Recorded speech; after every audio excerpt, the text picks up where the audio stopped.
Hello students, my name is Shubham Soni. Welcome to Sigma Education Classes. आज हम लोग science की NCERT book chapter number 1 chemical reaction and equations start करने जा रहे हैं क्लास 10th की। ठीक है। आज ये हमारा पहला लेक्चर है तो और बहुत ही धमाकेदार शुरुआत हम लोग करेंगे और अच्छे से एक एक टॉपिक हम कवर करते चलेंगे। ठीक है। आपको बता दें पहले हम कौन कौन से टॉपिक यहाँ कवर करने वाले हैं। केमिकल इक्वेशन, जैसे दूसरा आपका है बैलेंस्ड केमिकल इक्वेशन। ठीक है बच्चे। थर्ड इसमें नेक्स्ट टॉपिक आएगा टाइप्स ऑफ केमिकल इक्वेशंस। हम देखेंगे कौन कौन से केमिकल इक्वेशन के टाइप होते हैं। उसमें देखेंगे कुछ जो टाइप हमारे इंपॉर्टेंट है, वो combination reaction, decomposition reaction, displacement reaction, double displacement reaction, oxidation reduction क्या होता है, कोरोजन क्या होता है, रेंसिडिटी क्या होती है। इन सब के बारे में एक एक चीज करके बहुत आराम आराम से हम लोग डिटेल में पढ़ेंगे। ठीक है, तो चलिए स्टार्ट करते हैं।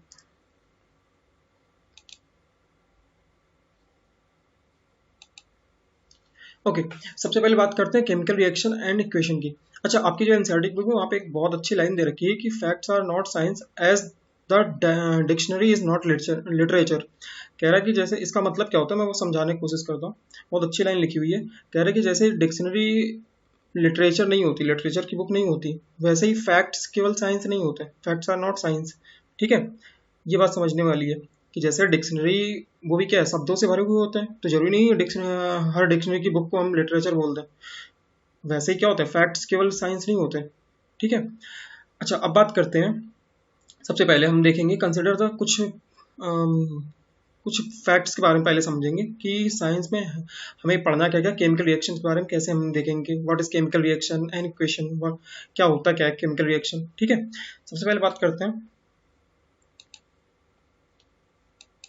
Okay, consider the following situation of daily life and think what happen when. आपको कुछ चीज़ें, कुछ सिचुएशंस आपको जो आपने डेली लाइफ में फेस करते हो उनके बारे में सोचना है। पहला, milk is left at room temperature during the summer. An iron tawa या पैन जिसे कहते हैं, या nail left expose to humid atmosphere. ठीक है, मतलब दूध को हम रूम टेम्परेचर पर गर्मियों में छोड़ दें तो क्या होता है। दूसरा, आयरन के जो तवा होता है या पैन, कोई नेल अगर हम उसको खुले में उसमें नमी वाले एरिया में यानी कि ह्यूमिड एटमॉस्फेयर में छोड़ दें तो क्या होता है। Grapes get fermented, food is cooked, food get digested in our body, we respire, मतलब हम जो सांस लेते हैं उसकी बात कर रहा है। फूड जो हमारा पचता है, फूड खाने को जो हम पकाते हैं, ये सब क्या है कि फिनोमिना है, इसमें हो क्या रहा है, सब एक इन चीज़ों के बारे में आपको सोचना है। ये सारे एक तरह से केमिकल रिएक्शन ही हो रहा है। ठीक है, अभी हम पढ़ेंगे धीरे धीरे ये चीज़ें जो हमारी डेली लाइफ में होती हैं। ये बेसिकली सारी चीज़ें केमिस्ट्री से रिलेटेड है। ठीक है, यहाँ सब में केमिकल रिएक्शन होते हैं जो कि हमें पता नहीं होता। ठीक है, उन्हीं सब के बारे में हम पढ़ेंगे, क्यों हमें पढ़ना जरूरी है, क्या ज़रूरत है केमिकल रिएक्शन पढ़ने की। ठीक है, अब तो आपको समझ में आया होगा दूध खट्टी क्यों हो जाती है या फट क्यों जाती है, उसमें ऐसा क्या केमिकल रिएक्शन होता है। ठीक है, आपने वैसे भी इसके पहले क्लास 9 में पढ़ रखा होगा फिजिकल एंड केमिकल चेंजेस। ठीक है, इन मैटर। ठीक है, ये आपने पढ़ रखा होगा कि दूध का जो फटना होता है ये क्या होता है, केमिकल चेंजेस होता है, पता है। आयरन का रेस्टिंग ऑफ आयरन, अगर हम खुले नमी में छोड़ देते हैं क्या होगा, आयरन क्या रेस्टिंग होने लगते हैं। ठीक है, ये सारी चीजें जो होती हैं क्या कैसी है, ये केमिकल रिएक्शंस होते हैं। ठीक है, अब यहाँ पे हम थोड़ा डिटेल में पढ़ेंगे। ठीक है बच्चों, whatever the chemical changes occur we can say the chemical reaction has takes place. अगर किसी भी सब्सटेंस में कोई भी केमिकल चेंज हो रहा है तो इस चीज को हम कह सकते हैं केमिकल रिएक्शन हो रही है। ठीक है भैया, चले आगे। आई होप यहाँ तक क्लियर होगा। चलिए आगे चलते हैं। अब बात करते हैं कुछ एक्टिविटीज से हम समझते हैं। पहले आपकी बुक में कुछ दे रखे हैं, मैं यहाँ पे मैंने एक दो इंपॉर्टेंट ले रखे हैं। सबसे पहले यहाँ पे बात करें कि burning of magnesium ribbon in air and collect the magnesium oxide in watch glass. ठीक है, हम यहाँ पे कह रहे हैं मैग्नीशियम का हमारे पास रिबन है उसको हमने जला दिया है। ठीक है, और उसकी जो ऐश है उसको हमने कलेक्ट कर लिया। ठीक है, एंड कलेक्ट कर लिया तो कह रहा है अब यहाँ पे होगा क्या समझिए। कह रहा है you must have observe the magnesium ribbon burn with drizzling white flame and change into the white powder. ठीक है, होता क्या है, मैग्नीशियम का रिबन जो होता है बर्न होता है ड्रिजलिंग व्हाइट फ्लेम के साथ। ठीक है, व्हाइट फ्लेम के साथ वो क्या होता है, बर्न होता है, और उसका जो और वो कन्वर्ट किस में हो जाता है, एक व्हाइट पाउडर में कन्वर्ट हो जाता है। This powder is a magnesium oxide. अच्छा, अब पहले मैग्नीशियम का कलर वो रिबन कुछ दूसरे टाइप का था, अब बट उसके बाद जब उसको हमने बर्न करा तो उसका कलर कैसा हो गया, व्हाइट पाउडर। तो अब ये क्या हुआ, मैग्नीशियम है, अब यहाँ पे एक रिएक्शन हुई जो कि आपको दिख नहीं रही, जिससे अब जब आगे हायर क्लास धीरे धीरे अभी पढ़े समझ में आता जाएगा कि यहाँ पे एक्चुअली हो क्या रहा है। भैया किसी चीज़ के जलाना मतलब क्या होता है? ऑक्सीजन से रिएक्शन कराना।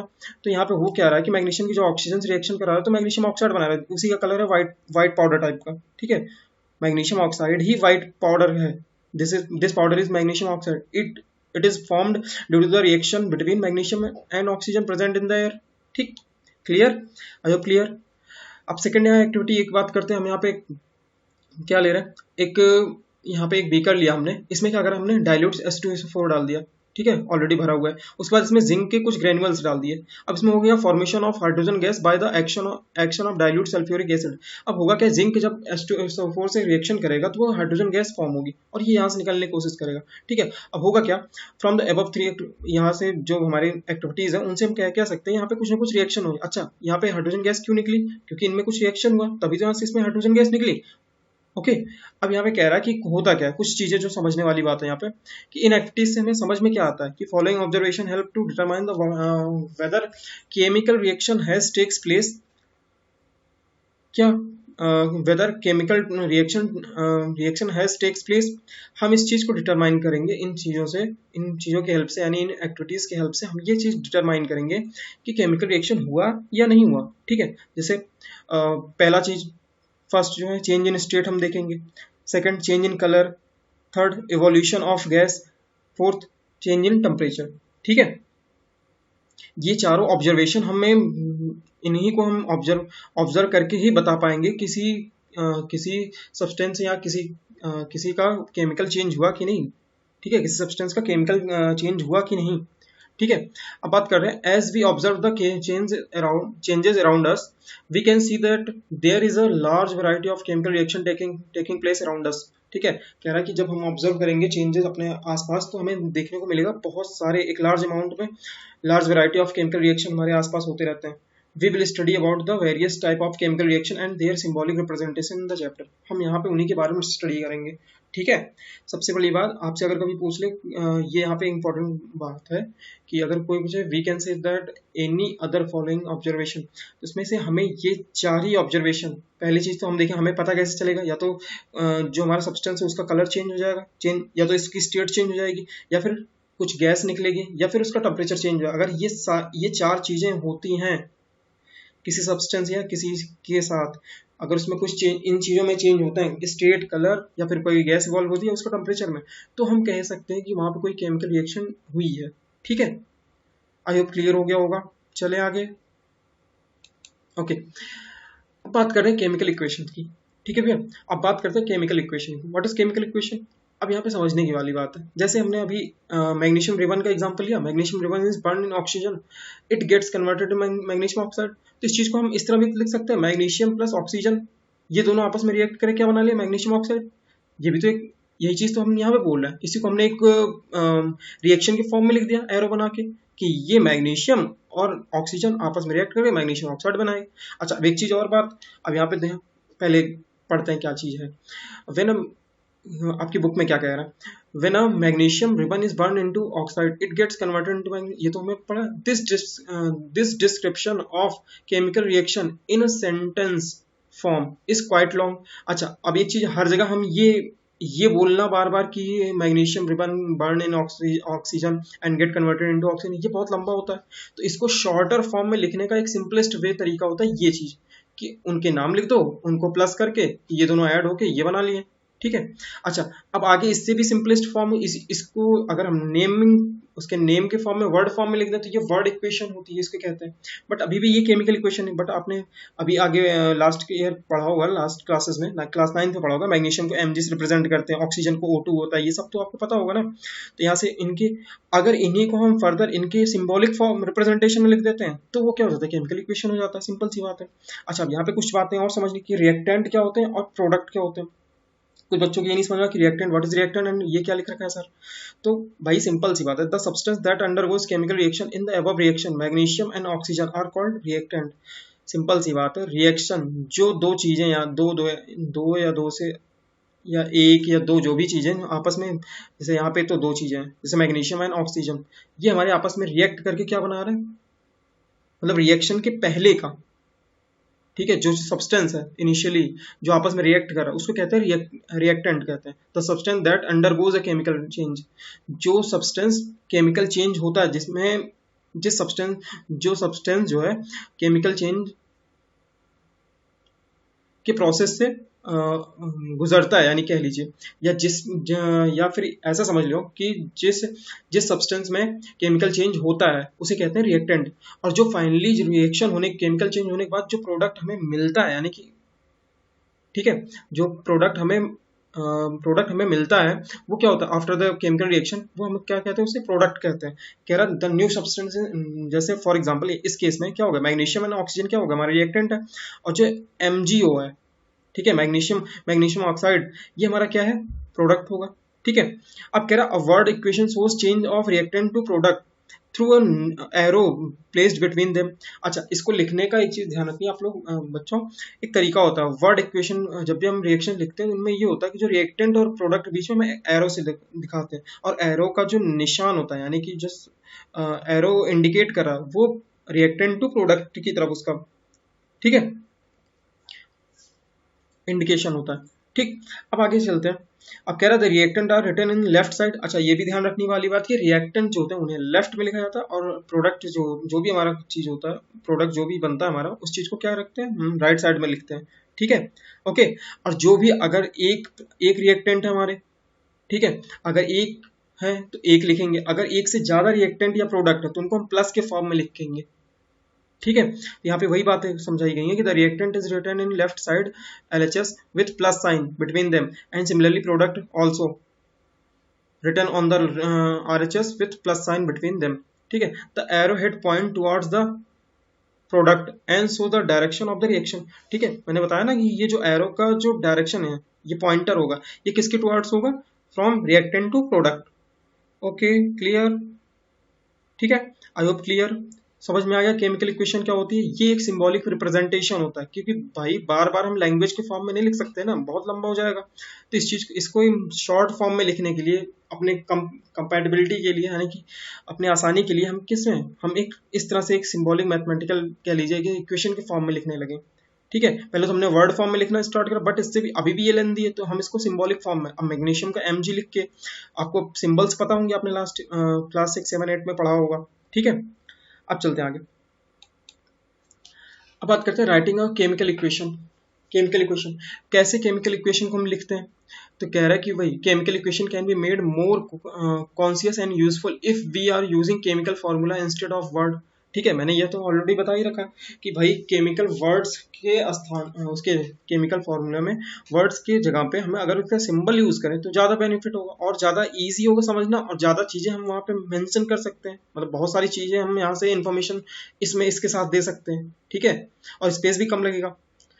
ठीक, एक छोटे से इक्वेशन से बहुत सारी चीजें बहुत सारी बातें हम उसमें लिख सकते हैं। ठीक है, इसलिए अब कह रहा है if you recall the formula magnesium oxygen and magnesium oxide, the above word can be reduced, the above word equation can be written as. इसको हम इस तरह, अब बताइए, उतना बड़ा इक्वेशन जो हमने लास्ट में पढ़ा था, देखो बच्चों, ये मैग्नीशियम ऑक्सीजन इस तरह ज्यादा लिखना आसान है कि ये वाला, ये ज्यादा इजी है। यहाँ पे देखो, एक बस आपको Mg, सबके मैग्नीशियम का Mg याद रखना है, O2 ऑक्सीजन का होता है, MgO मैग्नीशियम ऑक्साइड, सिंपल सी बात है। तो ये ज़्यादा कंपेटिबल होता है, ये ज़्यादा इजी है। तो इस चीज़ को, यही आपका सिंबॉलिक मेन, ये जो लिखने का तरीका है ना, इसे कहते हैं केमिकल इक्वेशन। ठीक है, ऐसे ही केमिकल इक्वेशन लिखा जाता है। ठीक, जब भी दो चीज़ें या दो से अधिक चीज़ें, या एक ही चीज़ डिकम्पोज होकर दो में हो जाए, ठीक है, किसी दो प्रोडक्ट में कन्वर्ट हो जाए, ठीक है, तो इसको इस तरह, रिएक्टेंट को हम लेफ्ट साइड लिखते हैं प्लस करके, और प्रोडक्ट को हम राइट साइड में लिखते हैं। और जो एरो की डायरेक्शन होती है वो फ्रॉम रिएक्टेंट टू प्रोडक्ट होती है, यानी लेफ्ट टू राइट होती है।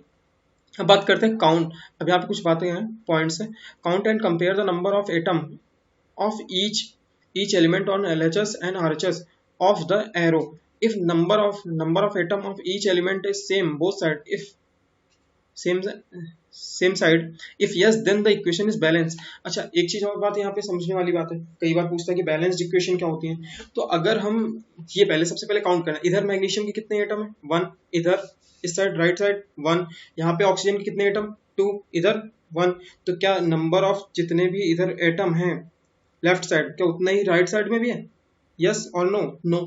क्यों? क्योंकि यहाँ पे ऑक्सीजन के 2 एटम है और यहाँ पे कितने ऑक्सीजन का 1 एटम है। तो ये क्या है? Number of atoms, number of atom of each element on both side are not equal. ठीक है, अगर इक्वल होते तो ये इक्वेशन बैलेंस्ड कहलाती। क्योंकि ये इक्वल नहीं है इसलिए इसको हम कहते हैं स्केलेटन केमिकल रिएक्शन। ठीक है, इफ नॉट द, वही कह रहा है यहाँ पे, देखिए आगे पॉइंट देखिए, if not then the equation is unbalanced because the mass is not the same on both side of the equation. ठीक है, such chemical equation is known as skeleton chemical equation for a reaction. Above reaction is skeleton chemical equation for the burning of magnesium in air. ठीक है, ये जो equation लिखी हुई है हमारी, ये कैसी इक्वेशन है? स्केलेटन केमिकल इक्वेशन है। ठीक है, क्यों भाई? क्योंकि इसमें जो है नंबर ऑफ मॉलिक्यूल्स है, सॉरी एटम्स हैं, वो दोनों साइड क्या होंगे? एलएचएस और आरएचएस में इक्वल नहीं है। ठीक, चलिए आगे चलते हैं। अब बात करते हैं बैलेंस्ड केमिकल इक्वेशन की। भैया बैलेंस्ड केमिकल इक्वेशन क्या होता है? Balanced according to the law of conservation of mass. अब ये आपने पढ़ा होगा, इसके बारे में सुना होगा। Law of conservation of mass क्या कहता है? कि mass neither can be created nor can be destroyed. ठीक है, in a chemical reaction, that is the total mass of the element present in the product of a chemical reaction has to be equal to the total mass of the element present in the reactant। कह रहा है कि जितना number of total mass होगा किस में? Product में। ठीक है, किसी केमिकल इक्वेशन में जितना अमाउंट ऑफ मास होगा किस में? प्रोडक्ट में, वो डेफिनेटली इक्वल होगा total mass of the element present in the reactant. ठीक है, जैसे in other words the number of atoms in, simple सी बात है कि द नंबर ऑफ, उन्हीं के दूसरे शब्दों में ये कह सकते हैं कि the number of atoms in each element remain the same before and after the chemical reaction. मतलब केमिकल रिएक्शन के पहले जितना मास है या एटम है वो after the chemical reaction equal ही रहेंगे। ठीक है ना, मास का लॉस नहीं होगा। ठीक है, क्योंकि लॉ ऑफ कंजर्वेशन ऑफ मास यही कहता है कि mass neither can be created और नॉर कैन बी डिस्ट्रॉयड। ठीक है, ओके, चलते हैं आगे। अब यहाँ पे एक इक्वेशन लिखी हुई है, फॉर एग्जाम्पल देखिए, जैसे जिंक प्लस सल्फ्यूरिक एसिड। ठीक है, मैंने बताया था इसमें जिंक को जब सल्फ्यूरिक एसिड में डालते हैं तो क्या निकलता है? Hydrogen gas. तो ये आपके वर्ड्स फॉर्म में देखिए बच्चों लिखा हुआ है, जैसे वर्ड इक्वेशन हमने बताया था, जिंक को जिंक के हिसाब से लिख दिया, सल्फ्यूरिक एसिड। अब आपको यहाँ पे कुछ फॉर्मूले याद होने चाहिए, जैसे जिंक को Zn से रिप्रेजेंट करते हैं, ये चीज आपको याद होनी चाहिए। H2SO4 सल्फ्यूरिक एसिड को कहते हैं। अब इससे जब मिलेगा तो जिंक SO4 से रिएक्शन करेंगे, यहाँ से Zn SO4 के साथ हो जाएगा, तो Zn SO4 हो जाएगा प्लस H2। ठीक है, ओके, यहाँ पे ये डिस्प्लेसमेंट रिएक्शन हो गई। अब बात करते हैं यहाँ पे एलिमेंट की। अब यहाँ पे एक चीज समझने वाली बात है, अब यहाँ पे देखिए कि अब यहाँ पे ये चेक करना है कि ये क्या है भाई, यहाँ पे नंबर ऑफ एलिमेंट सेम है कि नहीं, ये बैलेंस्ड रिएक्शन है कि नहीं, या फिर स्केलेटन रिएक्शन है। चेक करिए इसको बच्चों। तो यहाँ पे देखिए, अब लेफ्ट साइड में अगर बात करें तो Zn, यहाँ पे एक Zn, ये देखो यहाँ पे लिखा हुआ है Zn 1 है और इधर साइड भी 1 है।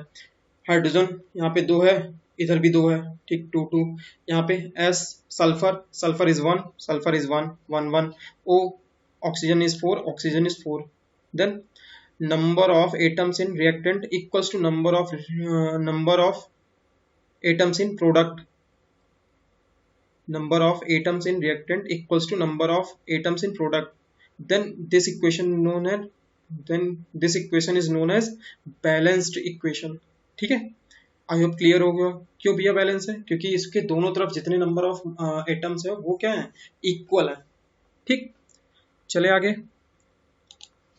ओके, अब ऐसे और भी आपको एग्जांपल जो कि आपको ट्राई करना है कि भाई कुछ एक और मैं आपको एग्जांपल दे रहा हूँ।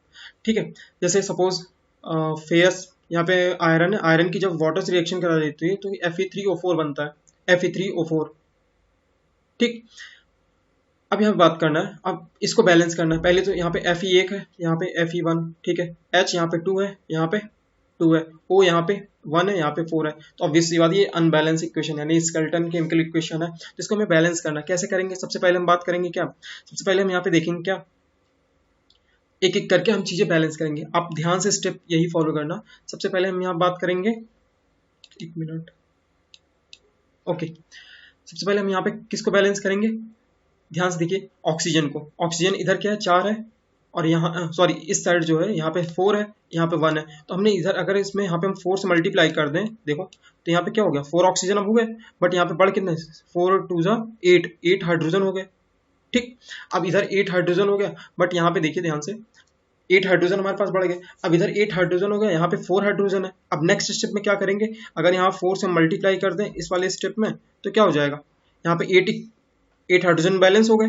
ठीक है, अब यहाँ पे ध्यान से देखिए, इधर 4 है, इधर भी 4 हमने कर दिया, जिसके कारण यहाँ पे देखिए, अब यहाँ पे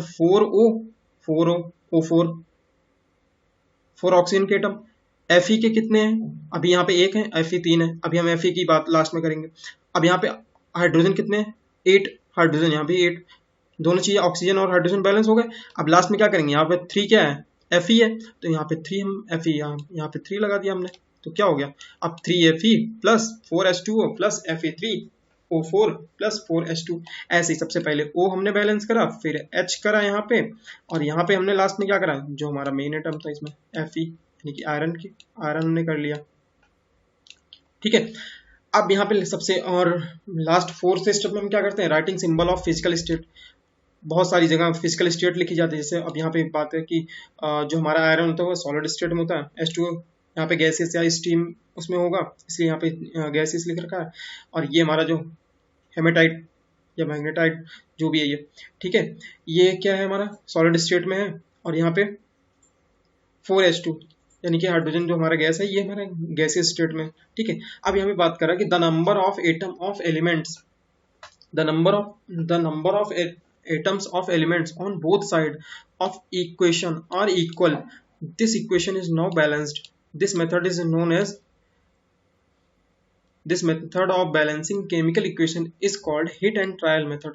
ठीक है बच्चों, ये क्या है, ये आपका ये जो तरीका है इसे हिट एंड ट्रायल मेथड कहते हैं बैलेंस करने का। आपको बस यही देखना है कि हर हाल में कैसे भी करके दोनों तरफ नंबर ऑफ एटम बराबर करने हैं। हम अपनी तरफ से यहाँ पे नंबर ऐड कर सकते हैं, बट ये ध्यान रखना है कि हर ऐसे नंबर से मल्टीप्लाई करना है कि दोनों तरफ नंबर जो हमारे एटम हो वो बैलेंस हो जाए। ये चीज़ ध्यान रखना। आपको सबसे पहले ऑक्सीजन को करना है बैलेंस, उसके बाद हाइड्रोजन को करना है, फिर जो भी हो, फिर अगला जो हमारा मेन एटम होगा वो हम उसकी बात करेंगे। ठीक है, चलिए आगे चलते हैं। ठीक, आई होप यहाँ तक क्लियर होगा, किसी को दिक्कत नहीं होगी।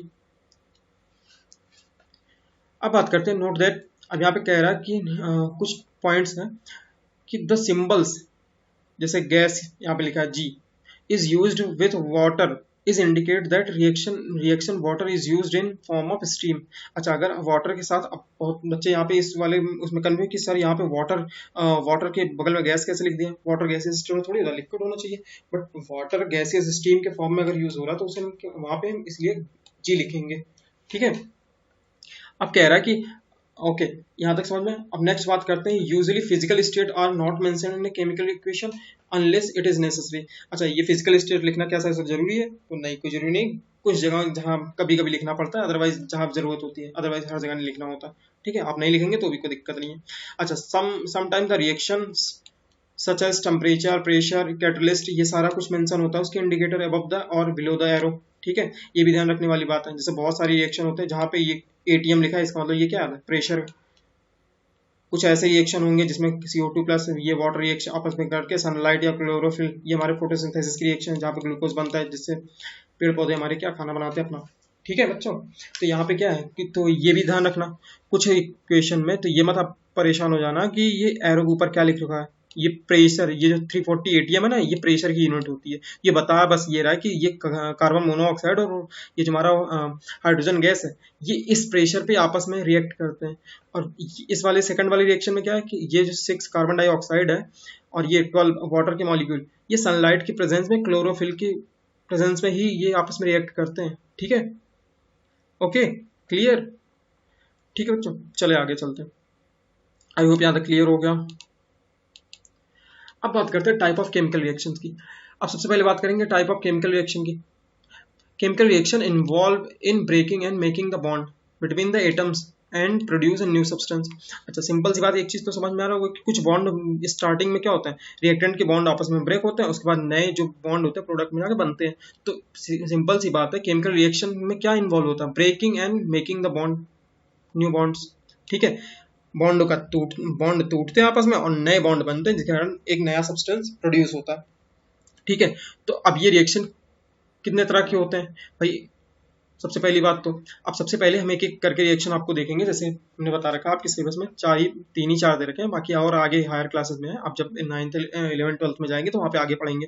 अभी आपके यहाँ पे केवल चार ही दे रखे हैं। आपको सबसे पहले कॉम्बिनेशन पढ़ना है, फिर डिस्प्लेसमेंट पढ़ना है, फिर डबल डिस्प्लेसमेंट पढ़ना है, ठीक है। और एक आपका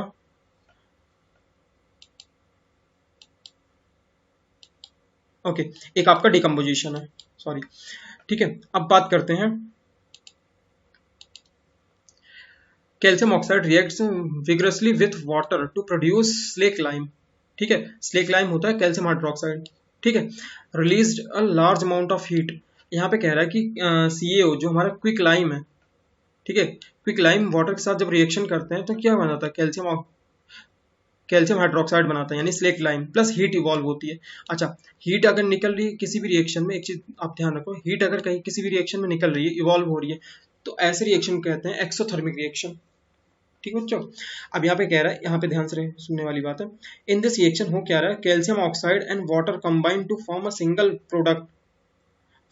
प्रोडक्ट कैल्शियम हाइड्रोक्साइड, ठीक है। यहाँ पे क्या हो रहा है, दो देखिए, दो चीजें यहाँ पे, दो सब्सटेंस आपस में मिलकर एक सब्सटेंस बना रहे हैं, सिंगल एक सब्सटेंस बना रहे हैं। यहाँ पे क्या हो रहा है, वाटर इसके साथ ऐड हो जा रहा है, ठीक है, और मिलकर एक सब्सटेंस बना रहा है। तो कह रहा है सच अ रिएक्शन, जहां पे ऐसा हो कि दो या दो से ज्यादा एटम या मॉलिक्यूल आपस में मिलकर जब रिएक्शन कंप्लीट हो, एक जो प्रोडक्ट बने वो एक सिंगल बन जाए, सिंगल प्रोडक्ट आए, तो इस तरह के रिएक्शन को कहते हैं कॉम्बिनेशन रिएक्शन, ठीक है। जैसे कोई भी रिएक्शन, जैसे यहाँ पे for example burning of coal में क्या होगा, कार्बन जो है ऑक्सीजन के साथ मिलके CO2 बना लेता है, तो दो मॉलिक्यूल एक तरह से दो एटम आपस में मिलके एक, देखिए, एक सिंगल प्रोडक्ट बन रहा है। यहाँ पे भी सिंगल प्रोडक्ट बन रहा है। तो ये सब क्या है, formation of water from H2NO, ये भी क्या है, कॉम्बिनेशन रिएक्शन है। यहाँ पे बेसिकली कॉम्बिनेशन का मतलब ये होता है कंबाइन होना, यानी दो चीजें आपस में मिलके कंबाइन होंगी, जैसे 1+1=2, सिंपल सी बात है।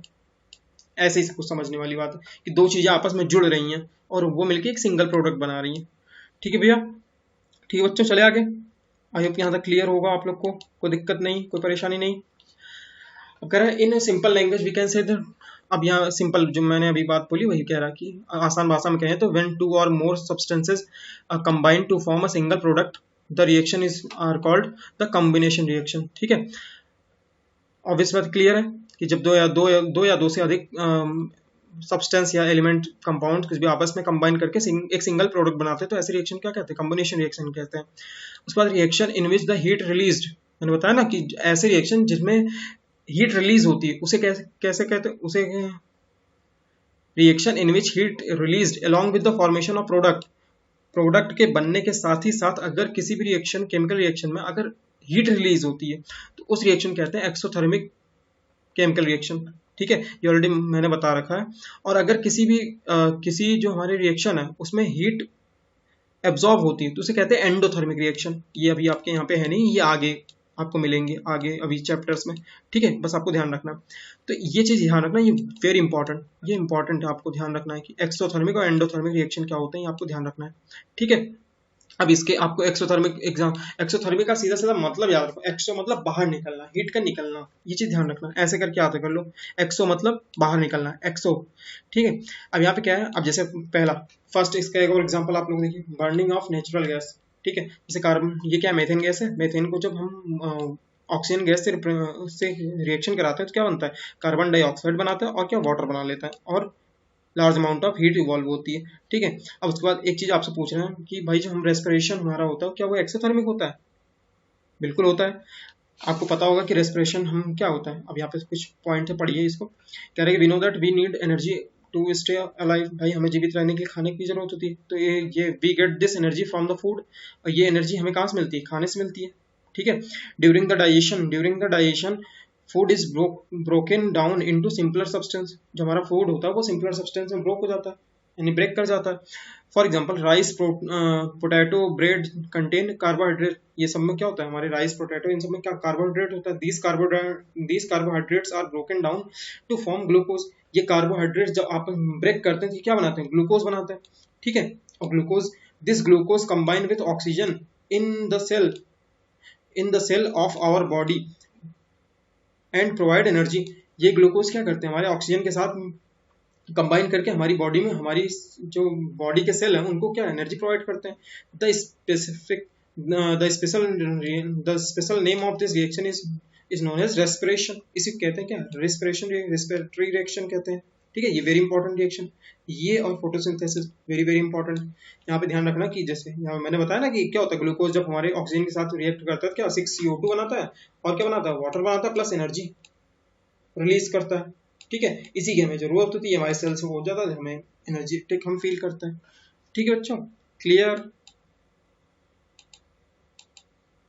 ओके, चले आगे। ओके, अब बात करते हैं सेकंड डिकम्पोजिशन रिएक्शन की। डिकम्पोजिशन रिएक्शन में सबसे पहले समझते हैं डिकम्पोजिशन होता क्या है। डिकम्पोजिशन का मतलब सीधा सीधा होता है ब्रेक होना, कोई एक सब्सटेंस, ठीक है, जब उसका केमिकल रिएक्शन कुछ ऐसा हो जाए उसमें कि वो जब ब्रेक हो जाए दो या दो से अधिक सब्सटेंस में। जैसे यहाँ पे देखिए एक फेरस सल्फेट सब्सटेंस है, इसको जब हमने हीट करा। अच्छा, ये चीज अगर कहीं डेल्टा इस तरह से ट्रायंगल बना किसी एरो पे दिख जाए तो इसका मतलब होता है हीट करना। ठीक है बच्चों, ध्यान रखना इस चीज को, आगे के लिए भी हीट करना होता है। तो यहाँ से जब इसको हमने फेरस सल्फेट को हीट करा तो ये क्या बने, फेरिक ऑक्साइड बना लिया इसने, और सल्फर डाइऑक्साइड बना लिया, और सल्फर ट्राइऑक्साइड बना लिया, दो तरह के गैसेस बना लिए इसने। ठीक है, इस तरह से ये डिकम्पोज हो गया। ठीक है, डिकम्पोज होना मतलब होता है ब्रेक होना। ठीक है, in this reaction you can observe that single reactant break down to given simpler product. अच्छा, एक जो कॉम्प्लेक्स कंपाउंड होता है वो क्या होता है, सिंपल कंपाउंड में डिकम्पोज हो जाता है, सिंपल सी बात है। यहाँ पे मैंने जो आपको ऑलरेडी बता दिया कि सल्फर ट्राइऑक्साइड, सल्फर डाइऑक्साइड, इन सब में ये क्या होता है, ब्रेक हो जाता है। जहाँ पे क्या SO2 और SO3 यार गैसेस होते हैं। ठीक, चलिए भैया आगे। ठीक है, अब बात करें यहाँ पे डिकम्पोजिशन ऑफ। अब यहाँ पे एक और एग्जाम्पल आप लोग समझिए। ठीक है, decomposition of calcium carbonate. Calcium carbonate जब डिकम्पोज होता है तो क्या बनाता है, ऐसे ही लाइमस्टोन जिसे कहते हैं। ठीक है, लाइमस्टोन जब ये ब्रेक होता है, इसको जब हीट करते हैं तो ये कैल्शियम ऑक्साइड यानी क्विक लाइम प्लस CO2 में ये भी क्या होता है, ब्रेक हो जाता है। तो ये भी एक, ये सेकंड एग्जांपल हो गया आपका। ठीक है, फर्स्ट एग्जांपल ये आपका हो गया, और ये सेकंड एग्जांपल किसका, डिकम्पोजिशन रिएक्शन का। तो आपको बच्चों एक एक रिएक्शन के बारे में आपको पता होना चाहिए, और उनके एक एक दो कम से कम एटलीस्ट दो एग्जाम्पल, एक एग्जाम्पल तो आपको याद ही होने चाहिए हर हाल में, बिल्कुल। ठीक है, तो आपको ये याद रखना चाहिए। इसके पहले हमने कॉम्बिनेशन पढ़ लिया, आई होप आपको क्लियर हो गया होगा। डिकम्पोजिशन में आपको समझ में आया, कोई एक जो कॉम्प्लेक्स हमारा कंपाउंड होता है वो क्या हीट करने पे क्या होगा, वो ब्रेक हो जाएगा सिंपल में, सिंपल प्रोडक्ट में, यानी सिंपल मॉलिक्यूल्स में। ठीक है, ओके। अब यहाँ पे मैंने ऑलरेडी समझा दिया कैल्शियम ऑक्साइड क्या होगा। कैल्शियम ये डिकम्पोज होता है किसमें, calcium carbon dioxide, sorry calcium carbonate जो हमारा है, ये लाइमस्टोन, ये जब इसको हीट करते हैं किसमें, कैल्शियम ऑक्साइड प्लस CO2 में ब्रेक हो जाता है। ठीक है, ठीक है बच्चों, चलिए आगे। आई होप यहाँ तक क्लियर हो गया, कोई दिक्कत नहीं किसी को कोई। अब थर्ड जो वेरी इंपॉर्टेंट रिएक्शन की बात करते हैं, डिस्प्लेसमेंट रिएक्शन की। अच्छा, displacement reaction very important reaction. Displacement में होता क्या है आप ये समझिए। आपने एक चीज नोटिस करा होगा कभी कि आयरन की नेल होती है, इसको अगर हम कॉपर सल्फेट के उसमें डाल देते हैं, सोल्यूशन में अगर हम इसको डाल देते हैं तो क्या होता है, इसका जो कलर होता है ये थोड़ा सा ब्राउनिश कलर हो जाता है। ठीक है, इसका कलर चेंज हो जाता है, कॉपर जैसा हो जाता है। तो ये क्यों, क्योंकि कॉपर की लेयर इसके ऊपर चढ़ जाती है। होता ऐसा क्या है, वही चीज कह रहा है, iron nail and copper sulphate solution compared before and after experiment, कुछ इस तरह का यहाँ पे कुछ होगा। तो iron nail taken out from copper sulphate solution, तो ये नॉर्मल पहले है, इसको जब हम कॉपर सल्फेट सोल्यूशन से निकालें इसका कलर देखिए कुछ चेंज हो गया। यहाँ पे पहले कुछ इस तरह से था, व्हाइट कुछ था, यहाँ पे फिर ब्राउनिश कलर का हो गया। ठीक, अब बात करते हैं यहाँ पे हुआ क्या है एक्चुअली। जो हमारा फेरस है ये, यानी कि आयरन जो था वो कॉपर सल्फेट में जब हम गया तो क्या उसने रिएक्शन करी, जो Fe है उसने सल्फेट के साथ रिएक्शन कर लिया, मतलब इसको यहाँ से भगा दिया, कॉपर को यहाँ से भगा दिया। तो इसने हुआ क्या, फेरस सल्फेट इसने बना लिया। मतलब जब आयरन क्या हुआ, आयरन जो है कॉपर सल्फेट के से रिएक्शन, कॉपर सल्फेट के सोल्यूशन में आयरन जब गया तो उसने क्या करा, कॉपर को वहां से भगा दिया। ठीक है, सिंपली भगाने का मतलब यानी डिस्प्लेस कर दिया, उसको भगा दिया, और उसके साथ खुद ही लग गया, FeSO4 के साथ भाई लग गया, प्लस CO अलग से हो गया। तो ये जो आयरन सल्फेट बना ना, इसका कलर तो जो हम बाद में देखते हैं रिएक्शन होने के बाद, पहले तो कॉपर सल्फेट का जो सोल्यूशन होता है वो इस तरह से होता है ब्लू कलर का, और बाद में उसका थोड़ा सा लाइट ब्लू हो जाता है। ठीक है, ये इसी वजह से हो रहा है। अब यहाँ पे वही चीज समझाने की कोशिश कर रही है। आयरन हैज डिस्प्लेस्ड और remove another element copper from copper sulphide copper sulphate solution, this reaction is known as displacement reaction. Other examples इसके क्या क्या हैं, और भी एग्जांपल क्या है, जैसे जिंक को जब हम क्या करेंगे, ये रहा जिंक जब कॉपर सल्फेट सोल्यूशन में गया तो ये जिंक सल्फेट बना लिया इसने, ठीक है। तो यहाँ पे ये कुछ हमारे पास प्रॉपर्टी, कुछ सब्सटेंस ऐसे होते हैं जो जिनके ये आप ये आगे जब 11th में, हाँ 11th या 12th में आप जब सोल्यूशन चैप्टर पढ़ेंगे तो वहाँ पे देर का एक इलेक्ट्रोकेमिकल सीरीज होती है, तो आपको वहाँ पे ये बता दिया है, उससे एक सीरीज आपको याद करनी है, वहाँ पे ये समझ, आप जब उसको याद कर लेंगे तो आपको समझ में आ जाएगा कि कौन किस एलिमेंट को रिप्लेस कर सकते हैं, डिस्प्लेस कर सकता है। फिलहाल आप लोग यही जाने कि यहाँ पे इन जैसे रिएक्शन में Zn और इसमें लेड, इसने क्या करा, दोनों ने क्या करा, यहाँ से Cu को, Zn ने Cu को रिप्लेस करके ZnSO4 बना लिया, और यहाँ पे Pb यानी लेड ने Cu को डिस्प्लेस कर दिया, ठीक है। तो यहाँ पे PbCl बना लिया इसने, ठीक है। यानी कि यहाँ Zn ने यानी कि जिंक ने कॉपर सल्फेट सोल्यूशन से क्या करा, कॉपर को डिस्प्लेस कर दिया, तो जिंक सल्फेट इसने बना लिया, ठीक। कॉपर यहाँ पे अलग हो गया। अब अगला नेक्स्ट में क्या है, यहाँ पे क्या है Pb, यानी कि लेड ने क्या करा, कॉपर क्लोराइड से कॉपर को क्या करा, डिस्प्लेस कर दिया, तो बना क्या लिया इसने, लेड क्लोराइड बना लिया। अब एक चीज आपको बस ध्यान रखना कि लेड, आपको अभी ज्यादा याद रहेंगे ना, बस इतना ध्यान रखो कि lead and zinc are more reactive element than copper, इसीलिए बस डिस्प्लेस कर पा रहा है, they displace the copper from its compound, ठीक है। बस इतना ही ध्यान रखना आपको। चले आगे, आई होप यहाँ तक क्लियर हो गया, ठीक है, ओके। चलते हैं आगे। अब बात करते हैं डबल डिस्प्लेसमेंट रिएक्शन की। डबल डिस्प्लेसमेंट रिएक्शन क्या होता है, अब यहाँ पे समझने वाली बात है। इसके पहले हमने डिस्प्लेसमेंट पढ़ा था, वहां पे एक कोई डिस्प्लेस करा दूसरे को, यहाँ पे क्या होगा, दोनों एक दूसरे को कर देंगे। अब जैसे यहाँ पे देखिए, समझ में आ रहा है डबल डिस्प्लेसमेंट का मतलब दो डिस्प्लेसमेंट होगा। You will observe that white substance which is insoluble in water is formed. This insoluble substance formed is known as precipitate, and the reaction that produce a precipitate can be called the precipitation reaction, ठीक है।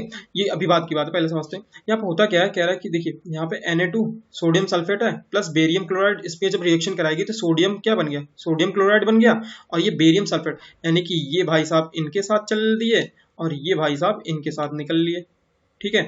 इन्होंने एक दूसरे ने अपने साथी को exchange कर लिया, तो यहाँ पे क्या हुआ, Na ने सोडियम ने क्लोराइड के साथ हाथ मिला लिया भाई, और इसने बेरियम ने इसने कर लिया, तो यहाँ पे दोनों में देखिए क्या होगा, इसने इसको डिस्प्लेस कर दिया, इसने इसको डिस्प्लेस कर दिया, इसीलिए इसको कहा गया डबल डिस्प्लेसमेंट। अच्छा, अब ये होता क्या है, यहाँ पे एक चीज कह रहा, अगर कोई भी एक वाइट टाइप का इनसॉल्युबल प्रेसिपिटेट बनता है किसी सोल्यूशन में, तो उसे कहते हैं प्रेसिपिटेट, और ऐसा रिएक्शन जिसमें क्या होता है, हमारा प्रेसिपिटेट फॉर्म होता है, उसे कहते हैं प्रेसिपिटेशन रिएक्शन। ध्यान रखने वाली बात है बस यही चीज, ठीक। आई होप यहाँ तक क्लियर होगा। अब बात करते हैं very important oxidation and reduction की। What is oxidation and reduction, ठीक है बच्चों, इसको अच्छे समझते हैं। पहले सिंपल सी, आपको अभी यही जाना, जब आप 12th में 11th पहुंचेंगे, वहाँ पे ऑक्सीडेशन के बारे में बहुत डिटेल में आपको चैप्टर मिलेगा। अभी आपको यहाँ पे बहुत ही बेसिक तरीके से बस एक चीज समझना कि ऑक्सीडेशन होता क्या है। सिंपल सी बात ध्यान रखनी है कि अगर किसी भी सब्सटेंस में, if a substance gain oxygen during the reaction, अगर कोई सब्सटेंस किसी भी रिएक्शन में ऑक्सीजन को गेन करता है, ठीक है, उसे कहते हैं ऑक्सीडाइज्ड, ठीक है, it's said to be oxidised. और अगर कोई सब्सटेंस ऑक्सीजन लॉस करता है during the reaction, it's said to be reduced, ठीक है। जैसे फॉर एग्जांपल यहाँ पे एक रिएक्शन दे रखी है, ये वाली, कॉपर को जब ऑक्सीजन से रिएक्ट कराते हैं हीट के प्रेजेंस में, तो वो कॉपर ऑक्साइड बनाता है, यानी कि कॉपर ने ऑक्सीजन गेन करा, तो यहाँ पे तभी तो कॉपर ऑक्साइड बना, तो इसका मतलब यहाँ पे कॉपर क्या हुआ, ऑक्सीडाइज हो गया। सिंपल सी बात है, समझ में आया, क्लियर, ठीक है बच्चों, आई होप यहाँ तक क्लियर होगा। यहाँ पे हम यही कहेंगे, जैसे कॉपर ने ऑक्सीजन को गेन करा, तभी तो यहाँ पे CuO बना, कॉपर ऑक्साइड बना, इसीलिए इसको क्या कहते हैं। अब यहाँ पे हम कहेंगे क्या, कॉपर क्या हो गया, ऑक्सीडाइज्ड हो गया, ठीक है। अब एक वेरी इंपॉर्टेंट रिडॉक्स रिएक्शन की यहाँ पे एक डेफिनेशन दे रखी है, ठीक है। अब ऐसे सिंपल से अगर कोई रिएक्शन हो उसमें जिसमें क्या हो, ऑक्सीजन लॉस हो, ठीक है। जैसे फॉर एग्जांपल ये सेकंड वाला एग्जांपल ये देखिए आप लोग, यहाँ पे क्या है, CuO यानी क्यूप्रस ऑक्साइड, ठीक है, कि जब हाइड्रोजन से रिएक्शन कराते हैं तो यह बनता है Cu यहाँ हो जाए, और ये H2 क्या होगा, वाटर ऑक्सीजन के साथ रिएक्ट करके वाटर बना लेगा। तो यहाँ पे हुआ क्या, ध्यान से देखिए, यहाँ इसके पास Cu के पास पहले जो ऑक्सीजन था उसने क्या करा, यहाँ पे लॉस कर दिया, अब ये Cu केवल अकेला बचा। इसका मतलब यहाँ पे क्या हुआ, कॉपर का क्या हो रहा है, रिडक्शन हो रहा है। ठीक है, इस वाले में कॉपर क्या क्या हो रहा है, ऑक्सीडेशन, और यहाँ पे क्या हो रहा है, रिडक्शन। ठीक है, ये चीज क्लियर हुई। तो ये जो रिएक्शन हमारी क्या है, ऑक्सीडेशन है, और ये वाली रिएक्शन क्या है, रिडक्शन रिएक्शन है। ठीक है, मतलब यहाँ इस वाले में अगर बात करें, यहाँ पे अगर कोई पूछे हमसे कि यहाँ पे कॉपर का क्या हुआ, ऑक्सीडाइज, कॉपर ऑक्सीडाइज हुआ, यहाँ पे कॉपर रिड्यूस्ड। ठीक है, अब यहाँ एक पॉइंट लिखा है कि सर अब ये एक पॉइंट बचा हुआ है हमारा, ये क्या चीज है भाई। ठीक है, कह रहा है कि one reactant get oxidised while the other get reduced during a reaction. Such reaction is called oxidation reduction reaction and redox reaction. अगर किसी भी केमिकल रिएक्शन में एक सब्सटेंस जो है ऑक्सीडाइज होता है, दूसरा सब्सटेंस क्या होता है हमारा, रिड्यूस्ड होता है। ठीक है, तो ऐसी रिएक्शन को क्या कहते हैं, ऑक्सीडेशन एंड रिडक्शन रिएक्शन।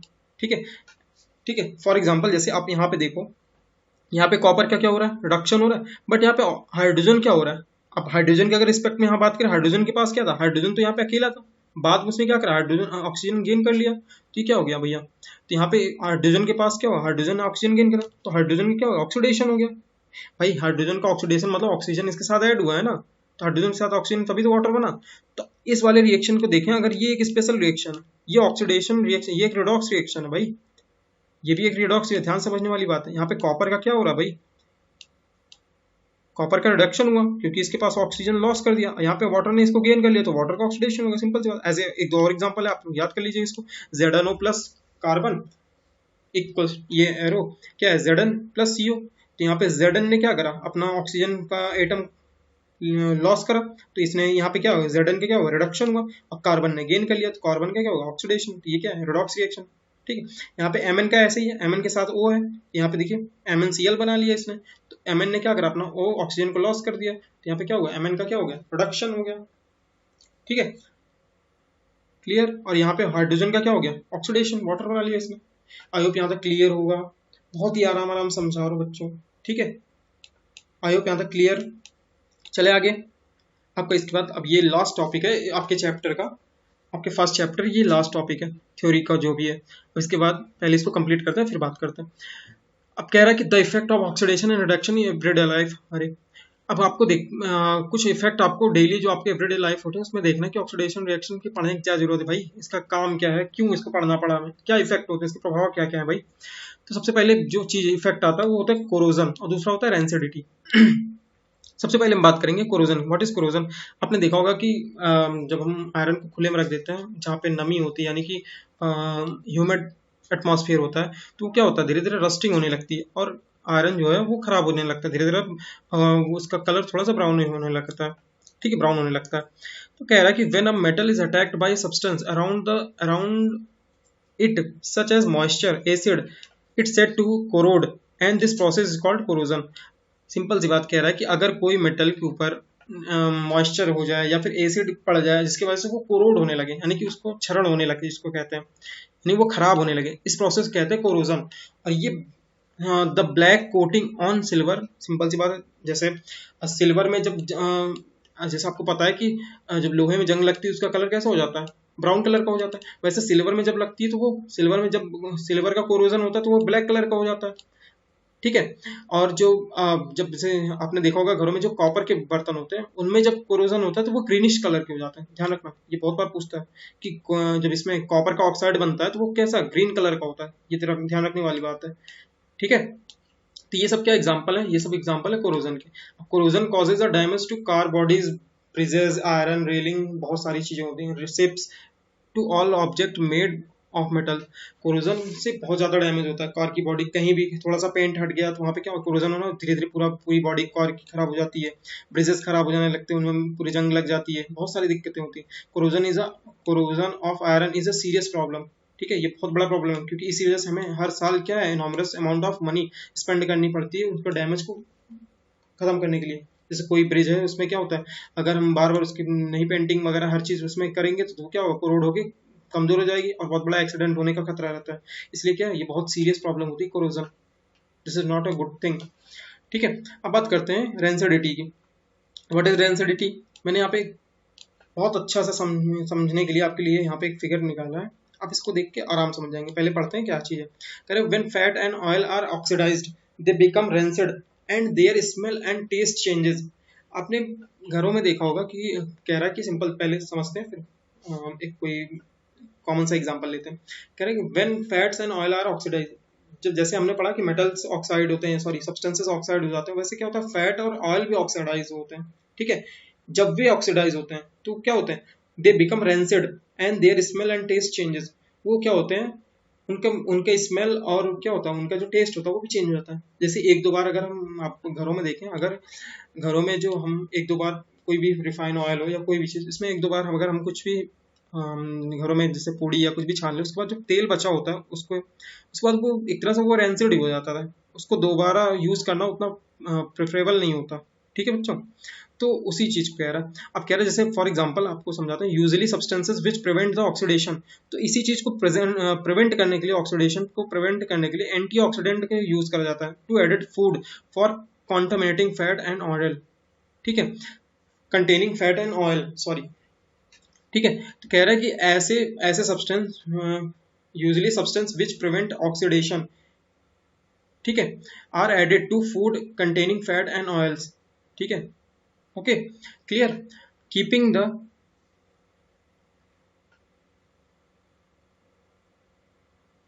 कुछ एंटीऑक्सीडेंट जो होते हैं हमारे, जो कि ऑक्सीडेशन को प्रिवेंट करते हैं, किसके, फैट एंड ऑयल के, उनको प्रिवेंट करने कुछ एंटीऑक्सीडेंट ऐड करे जाते हैं फॉर, ताकि खाना जो भी हमारा फूड है वो खराब ना हो। Keeping food in air tight container help to slow down the oxidation, this phenomena is known as rancidity. इसी फिनोमिना को कहते हैं, मतलब बेसिकली आप ये समझो कि जो हमारे फैट एंड ऑयल है वो भी क्या होते हैं, ऑक्सीडाइज हो जाते हैं, और ऑक्सीडाइज होने के कारण धीरे धीरे खराब होने लगते हैं। उन्हीं के ऑक्सीडेशन को बचाने के लिए कुछ हम एडिटिव्स यानी कि अलग से एंटीऑक्सीडेंट मिलाते हैं, जो कि उसके ऑक्सीडेशन के जो प्रोसेस होते हैं उसको क्या करता है, स्लो कर देता है। ठीक है, उसके प्रोसेस को बहुत ही स्लो डाउन कर देते हैं, जिससे जो भी हमारे फूड पैकेट्स आते हैं या फिर जो चिप्स या इन सब के पैकेट होते हैं उन सब में ही थोड़ा बहुत अमाउंट मिला रहता है, जिसके कारण वो खराब काफी दिन तक चलते हैं और खराब नहीं होते। ठीक है, आई होप यहाँ तक क्लियर हो गया होगा आपको। अब आपको समझ में आया। ये बहुत अच्छा एग्जांपल है, ये सिंपल सा, ये नॉर्मल ये फ्रेश ऑयल है, ये एक दो बार यूज करा हुआ ऑयल है जो कि रेंसिड हो चुका है, ये खराब हो चुका है। ठीक है, इसे कहते हैं रेंसिडिटी, इस प्रोसेस को कहते हैं। ठीक, ओके, ठीक है बच्चों, थैंक्स फॉर वॉचिंग। अगर आप लोग को हमारा वीडियो लेक्चर अच्छा लगा हो तो आप लोग please like share and subscribe करें, और आप लोग प्लीज़ हमारा जो व्हाट्सअप ग्रुप है उसे जरूर ज्वाइन कर लें। व्हाट्सअप ग्रुप का लिंक जो है हमने डिस्क्रिप्शन में नीचे डिस्क्रिप्शन बॉक्स में दे रखा है, और आप लोग वहाँ से हमारा टेलीग्राम ग्रुप भी ज्वाइन कर सकते हैं। ठीक है, और आपको कोई भी दिक्कत हो, आपको कोई प्रॉब्लम हो, कहीं कुछ भी ना समझ में आए, तो आप हमें व्हाट्सएप ग्रुप में मैसेज कर सकते हैं डायरेक्टली, और या फिर आप हमसे सीधा कमेंट करके आप पूछ सकते हैं। ठीक है, और अभी नेक्स्ट लेक्चर में मैं आपको अभी तो ये आपका थ्योरी वाला पूरा पोर्शन कंप्लीट हो गया, आई होप आपको कोई दिक्कत नहीं होगी। मैं नेक्स्ट लेक्चर में आपके जो एक्सरसाइज हैं उनको भी लेके आऊँगा। ठीक है, तो आप लोग जो बच्चे नए हैं वो लोग क्या करें, चैनल को सब्सक्राइब कर लें अगर आपको अच्छा लगा हो तो, और अगर आपको कोई दिक्कत है तो फिर आप कमेंट करके हमें बताइए। ठीक है बच्चों, मिलते हैं नेक्स्ट लेक्चर में, तब तक के लिए बाय, टेक केयर।